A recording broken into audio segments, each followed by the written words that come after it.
Folks, welcome to Everything Pro Wrestling.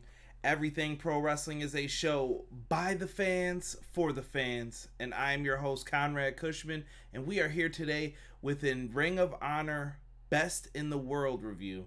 The show just went off air, took place in Baltimore, Maryland. So, we have a lot of things going on with this show. Hopefully you guys are checking out and digging the layout. I have a little bit of a New Japan Ring of Honor hybrid here for when they do their joint shows together. We are still on the road to 500 subscribers, so if you guys like this content, do me a favor, click that subscribe button. Also, check out Brainbuster Radio. Just released an interview, just went out today with Chris Van Vliet from YouTube. World famous for doing interviews with people like The Rock, John Cena. He sat down with me, so it was very awesome. We're going to move the camera a little bit here. So make sure you guys check that out on Brainbuster Radio. Thank you, Big Welsh Dog Gaming. I appreciate it. Goober, what's going on? Thank you for the compliments. And Rob, I see you, bro. Let's talk about this show, though. Oh, also, make sure you guys click the like button. And if you watch this after the fact, comment down below afterwards. It really helps out the channel, helps more people see the video. And Ring of Honor is not covered often enough in the YouTube wrestling community anymore, so make sure you guys talk about it. Elbow drop that like button. Ooh, yeah, I like that. Yeah. You want the mic up a tad? Come on, Rob. I'm not trying to be loud after midnight, after that main event that I'm going to talk about too. Ugh. All right, let's get into the pre-show. Pre-show match, we had Flip Gordon versus ROH. And ROH was out, and he was doing his thing out there. And this is all built up. I'm surprised that they had this match on the pre-show. It feels like ROH and Flip Gordon have been established as big stars lately. I don't know what they're doing with both of these guys, but you know what? They gave a kick-ass match on the pre-show. Something that really would get the crowd hyped for it. Both guys were explosive throughout. They did some good stuff here. In the end, ROH seems like the guy they're going with. I thought Bandido would be it when they were signing both of these guys, but it looks like ROH is going to be the one that they're running with for this. ROH ends up picking up the win with the bull's horns. That is that corner drop kick. I gave it a grade of a B-, and all that will be in the description box after this video is uploaded. So, if you guys watched it, leave your thoughts on anything too, chat. I'm going to just keep running through this, though. Afterwards, we were promised an announcement by the NWA World Heavyweight Champion Nick Aldis as far as who his tag team partner was going to be. Originally, Colt Cabana was going to be his tag team partner, and they ended up having to do a switch because Colt Cabana's injured. He was actually at the announcer's table with a cane, so he's out. He really can't do anything. And you know what? Like he said, it's better for him to stick this one out so he can wrestle 10 more years than to go in and make an injury worse, and then he can only wrestle a year or two more, and he ruined his career. So good for Colt for thinking wisely on that. But everybody's wondering who's his partner going to be. And then we hear the Cowboy, James Storm, come out. And James Storm is upset. He's talking about his match with Nick Aldis. He's complaining. He's crying. Everything. His mama. Whatever. James Storm is not happy. But he wants to know. He said he's not the tag partner. Because he's got beef with Colt Cabana. He's got beef with Nick Aldis. He wants to know who the partner is. Nick Aldis flubs his lines a little bit. And then they get to, well, who's the partner? Eli Drake from Impact Wrestling is the tag team partner. A lot of people knew it. They called it out, but it's still awesome. I don't care if you guys knew who the surprise was. Eli Drake coming out, definitely doing some big things for Ring of Honor. I liked it. I thought it was really dope what they ended up doing with him. So Eli Drake is the partner. Then we get to the main card. We start the night off with Dragon Lee versus Dalton Castle. This match starts exactly like Dalton Castle versus ROH at the G1 in New York City. They were freaking... Yes, Eli Drake was there, Goober. It was pretty sweet, actually. He came out with his old music, did the entrance, everything. People loved it. This match started just like the G1 Supercard. Remember how fast that match was? I had to give it a dud rating. That's how quick it was. They started off the exact same way, but Dalton Castle kicks out this time. Dalton Castle seems to be haunted by this loss from Roosh, and he has promised that he will get revenge for it. As we just saw, Roosh is still riding high, undefeated, walking around like he's the man in Ring of Honor. Dalton Castle is going crazy. He doesn't know what to do. Dragon Lee, he is wowing us with all of his high-flying moves, does his thing in this match. But the finish is the real telling part of the story with this. So Dalton Castle hits the bangarang, and afterwards he normally could go for the pennant. It looks like he's got the match won, but instead he would rather set up Dragon Lee for the bull's horns that we just saw. So he puts him in the corner, hits him with a drop kick. It didn't look as good as Roosh's, but he gets him. 1, 2, 3. Dalton Castle picks up the victory here. Very surprised to see that. Dalton Castle did his thing though. I thought it was pretty dope. Not going to be mad at it. It is what it is at this point. Dalton Castle gets the win. I give that a grade of a B-. Same thing I gave Flip Gordon and Roosh B-. So we're starting off with a pretty solid show at this point. Yeah, I'm wondering what they're going to do with Dalton Castle going forward. It looks like they're going to have a big rematch with him and Roosh, and I wouldn't be mad at it. I think those two could put on a really, really good match if you give them time, and I think they will the next time they lock up, probably at the next pay-per-view that they have. So we get to the next match, which was for a tag match, a grudge match, basically, with Jenny Rose and the Women of Honor champion Kelly Klein versus the Allure, and it will be Mandy Leon and Angelina Love that they'll be taking on with Velvet Sky.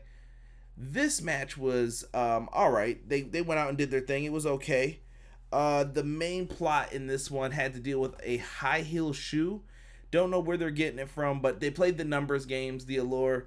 Shout out. Hold on, let me grab this. Shout out to my girls, the Allure. Good ladies. When I saw them at Ring of Honor, absolutely lovely. Always got to show this off any chance I can. Thank you for that, ladies. But when we get into this match, it becomes, you know what? Let me say this. Angelina Love looked really good in there. Like, she looked just like she used to in TNA Impact. I thought she did very well. Mandy Leon, she did good. She took a nasty bump onto the floor, so hopefully she's all right from that, because it looked like she couldn't get up for a minute. You met them too at ROH. That's what's up, Goober. Nice, right? They were very cool, I thought.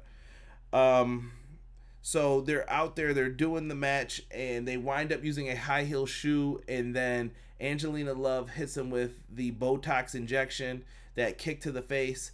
1, 2, 3. Kelly Klein eats the pinfall. I give it a grade of a C, and the lights go out. And they've been airing this vignette about a man-eater coming to Ring of Honor, similar to those Karma promos that they used to have with the doll's heads, and she would pick up the man and then like squash his head and all this stuff. Well, this time it was the man-eater who actually came out, Maria Manic, and she came out and she ended up clearing the ring. The Allure ran to the back, and all the Ring of Honor security got their ass whooped. She put someone in a torture rack. She power bombed somebody like to the floor. She did not care. Really awesome. Good stuff here. Grade of a C. We have a new person entering the Women of Honor fray. I think they need more women, more notable names, even if they got to work with Stardom and AAA, whoever you have to get. Let's get more names in this women's division so we can have more different kind of matches. But I like what they're doing so far. So right now, grade of a C. Not bad. But it met my expectations. That's what I kind of expected from everybody. So we move on to the next match, which was, we get a video package started off for Kenny King, Jay Lethal. This is a series match. So Kenny King beat Jay Lethal the first match. The second match, Jay Lethal wins by disqualification due to the fact that Kenny King hit him in the head with a microphone, and then he ended up Pillmanizing his arm, stepping on it while it was in there. Jay Lethal versus Kenny King. Kenny King was so cocky in this match. He said he was the Macho King, and he was out there flexing and talking his mess. And the story of this match was two guys who know each other better than they know themselves. And they were doing each other's moves. They were countering each other's moves because they knew everything they were doing. Jay Lethal, excellent work right here.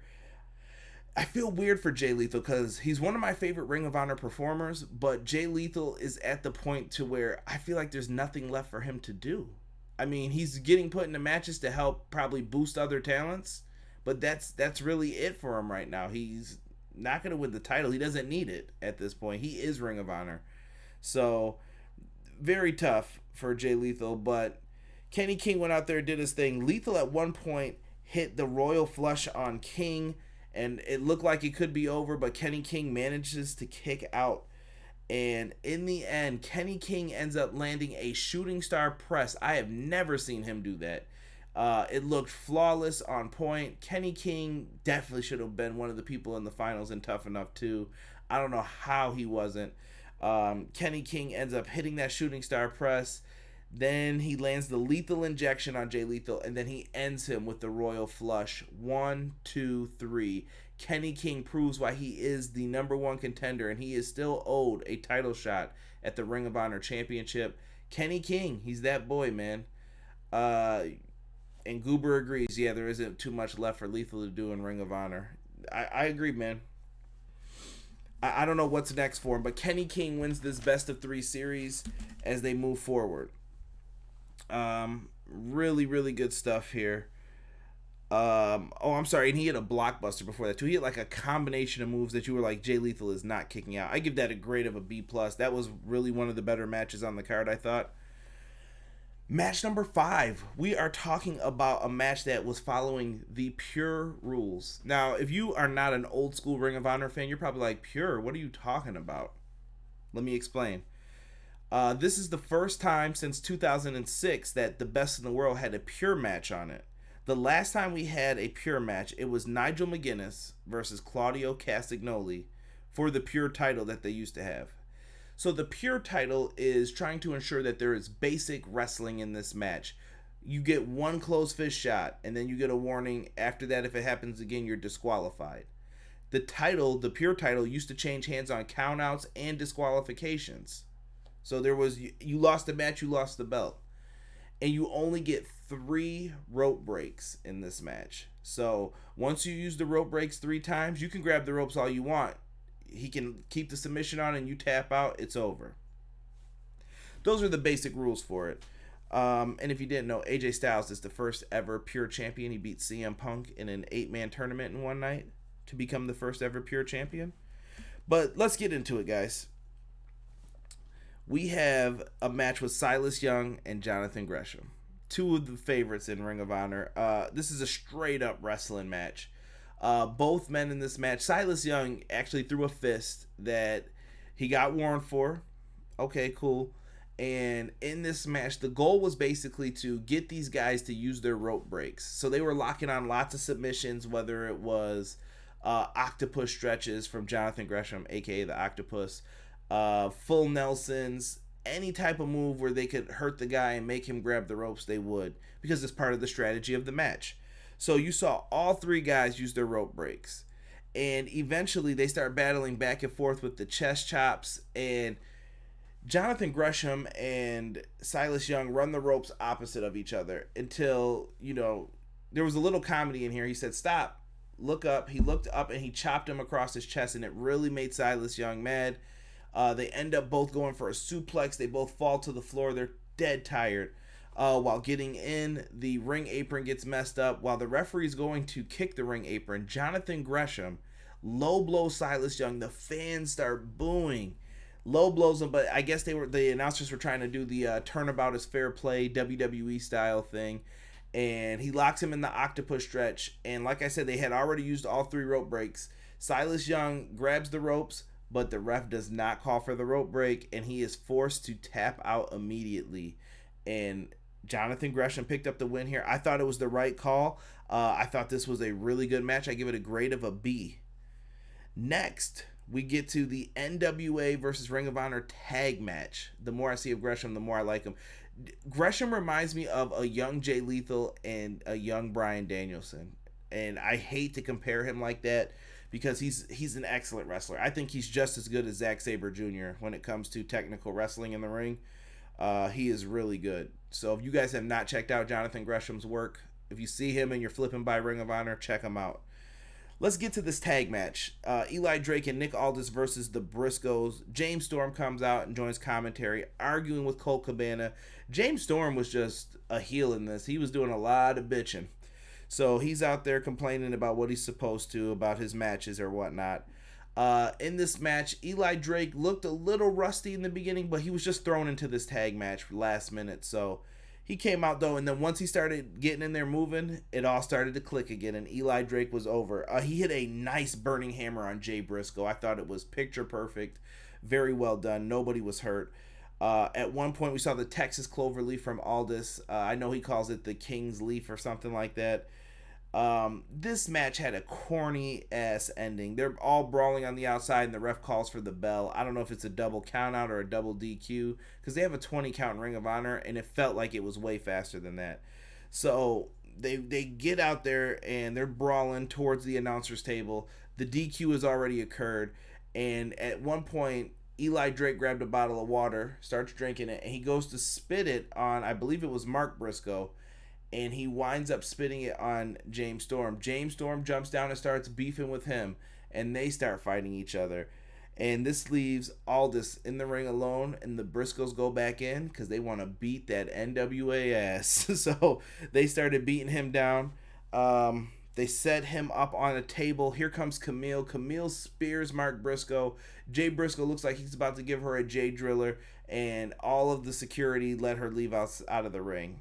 The Briscoes end up taking out the security, and Colt is fighting like, I want to get up and get in there, and the announcers are saying, no, you can't, you'll get hurt, you'll get injured. Colt stood up there. It made him look kind of soft too, like, don't tease it if he's not gonna do it, you know what I mean? I don't know, maybe he should have took a bump up there. I don't know how hurt he is, but it was kind of awkward, like, was he gonna go, was he not? And they were telling him don't. So Aldis ends up eating a froggy elbow from the top rope, and Marty Scurll comes out to help Nick Aldis up. Very awkward, and they walk to the back afterwards. Grade C+. I thought it could have been better. The match was heading in a good direction, and then that finish just... That's how I felt for it. Ring of Honor Television Championship. We are going to have Shane Taylor versus Bandido.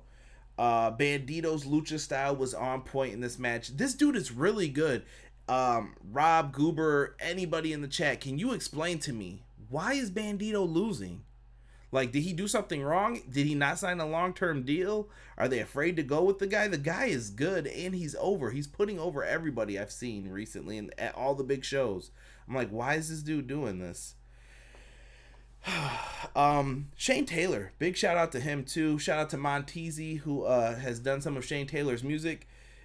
Shane Taylor showing power, and he showed athleticism in this, even doing some quick roll throughs and everything else. Shane Taylor did his thing. Bandido at one point in this match, dude, he picked up Shane Taylor and kind of gave him like a power slam.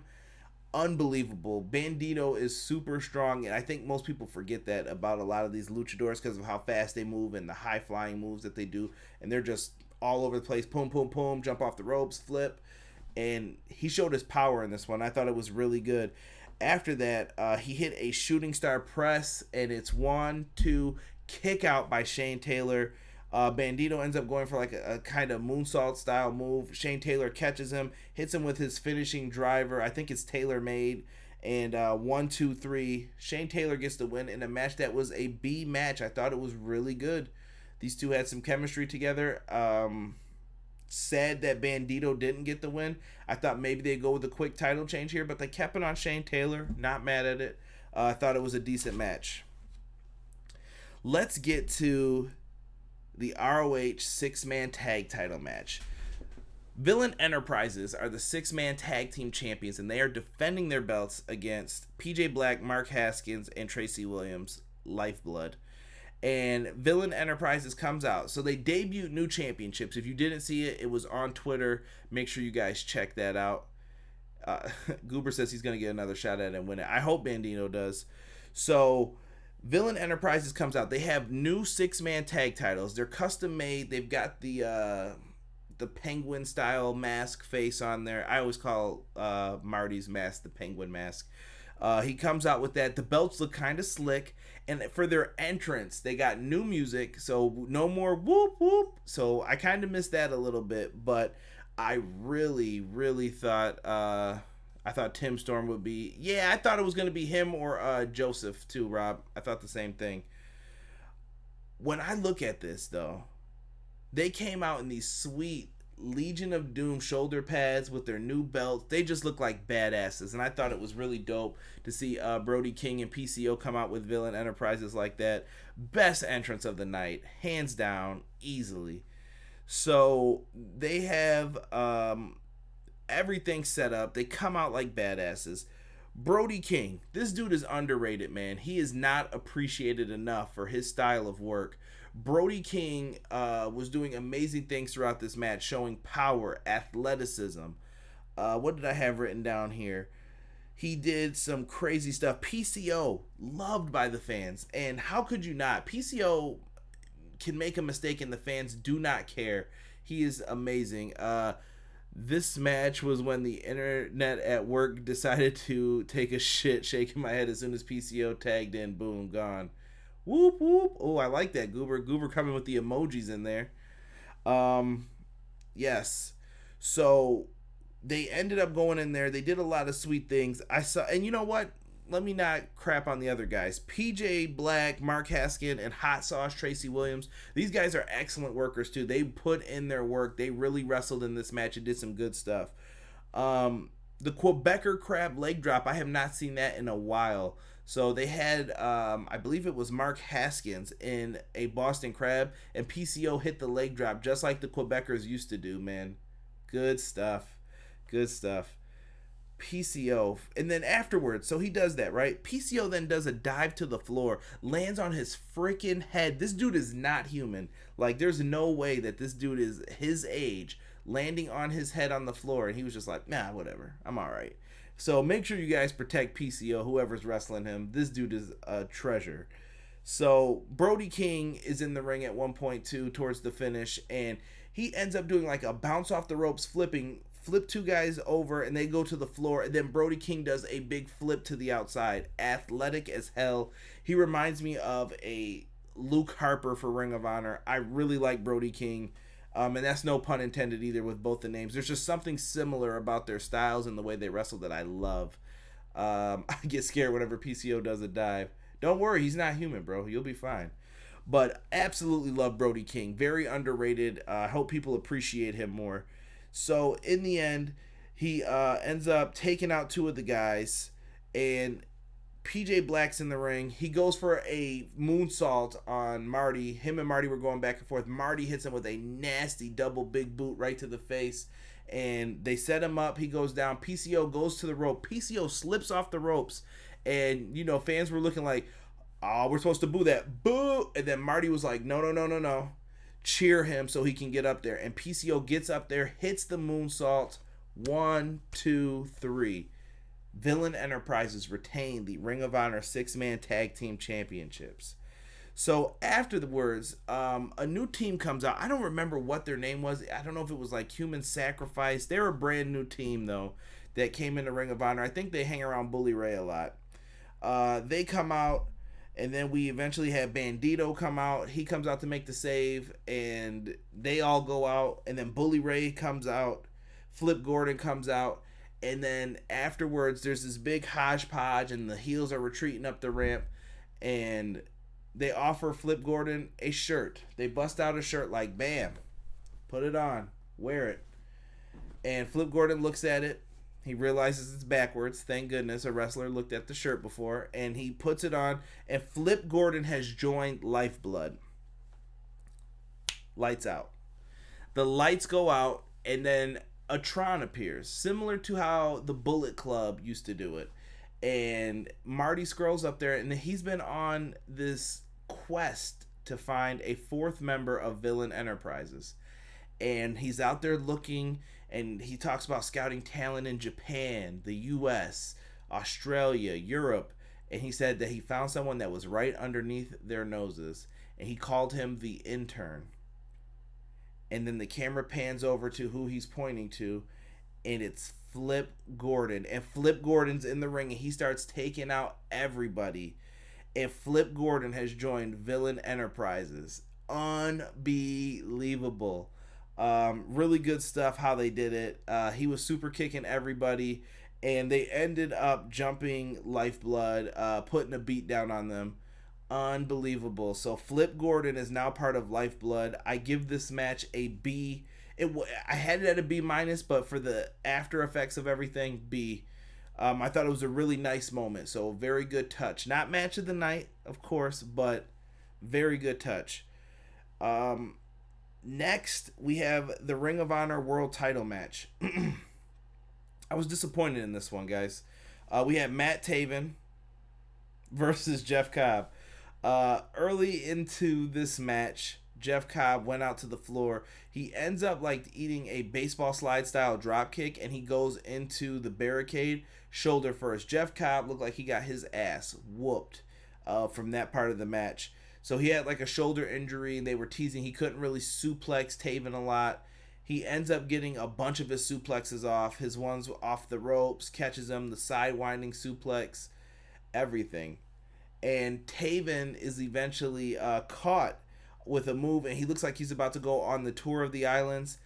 And they end up having Taven roll out of it, and he hits a climax, and he kicked out of the first one. He hits another one, and it was out of, I'm sorry, the second one was out of the tour of the islands, excuse me.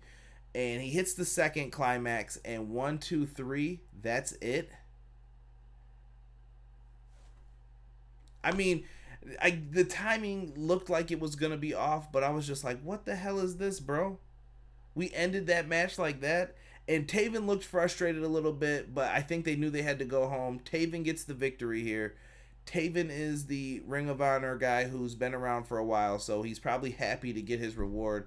Goober, I'm with you. Cobb's one of my favorites. Cobb was favored to win this by the Ring of Honor audience, by like 57% when people were asking who's going to win. People wanted Cobb to win this, and they didn't go with him. I give this a grade of a C+. Not that it was bad. I just expected a little bit more and maybe some more time given to Taven. But with how much time he got with Jay Lethal at the 17th anniversary show, understandable. Overall show grade, I went with a B- for the show. It was a solid show. Nothing that was like super great, match of the year or anything like that, but it was a solid show. You got what you wanted out of it, and I thought that it did well. Yeah, the show was good. I'll say that. It was a solid show. So I usually do like A's are great, B's are good, C's are average to okay, D is don't waste your time, and F is this is in the Hall of Shame. So yeah, this was all right. So if you get a chance, Goober, go back and check it out. Other than that, though, guys, I appreciate everybody who joined me. Ring of Honor fans who check this out afterwards, please subscribe to the channel. I want to get some more Ring of Honor New Japan stuff put up here, and hopefully you guys like the overlays for everything. And don't forget to check out that interview with Chris Van Vliet. I'm going to be posting it everywhere momentarily, so you guys can check that out as well. And then tomorrow I'll be back, and hopefully Rob's off and we can do some AEW Fyter Fest reviews. So it's been a very busy weekend for me. And then we got to still talk about everything else that's happening in the wrestling world. We haven't talked about Heyman and Bischoff really. Me and Chris Van Vliet speak on it a little bit on the podcast. But other than that, guys, I've got nothing else to say. Let's end this video. You guys, you're working. Boo. We'll figure something out, Rob. But other than that, guys, that's all I got for tonight. You guys enjoy the rest of your evening. We're out. Peace.